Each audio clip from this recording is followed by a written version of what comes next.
Monday.com ad, Emma clicked the star and Monday Sidekick just planned her entire campaign, scheduled every milestone, and briefed the team. Bring those leads in, Emma. Monday Sidekick. AI you'll love. Today, magpapanggap akong noob at gagamit ako ng admin commands para i-troll yung crush ko na si Kiwi. Okay mga edukado, ngayon, nag-join na dito si ate nyo Kiwi, which is kanina ko pa siya hinihintay dito mga edukado. Panigurado guys, kaya yan nag-join. Gagawa na siya ng video niya sa YouTube channel niya guys, kasi nung nakaraang araw pa siya nagsasabi sa akin na gusto niya nang gumawa ng video sa YouTube channel niya. Uy, nagka-event pa. Okay, mic test. Bago ko gumawa ng first video ko. Hininto ang tanawin sa ilalim ng langit. Okay na yan, okay na. This will be my first video, guys. And gagawin ko lang naman dito is magko-collect lang ako ng mga lucky blocks dito. And titingnan natin kung ilang pera yung mabubuo natin. Oh, ito. Ayoko to. Ay! Ano ba naman yun? Okay, second try. Ano ba naman yun? Wala pa nga eh.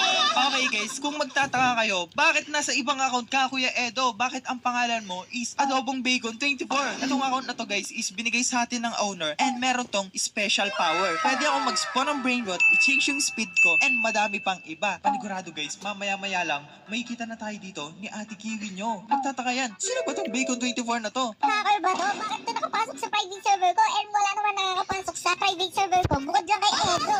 Okay, try ulit natin yung speed ko. Mabilis na to. Ay! Ano ba naman yan? Ayoko na nga. Wait lang. May nakapasok ba dito? Adobong Bacon 24. Ika, paano to nakapasok sa private server ko? Eh, alam ko. Ako lang nakakaalam nito ah. Hoy! Sino ka? Bakit ka nakapasok dito? Buwan, namamalo ka pa ah. Bakit ka nakapasok dito? Okay guys, magpakilala tayo dito as an owner. Hello, Kiwi. Hi! Sino ka? Saka anong ginagawa mo dito sa Ramurao? I'm the owner of this game. Patawa talaga to.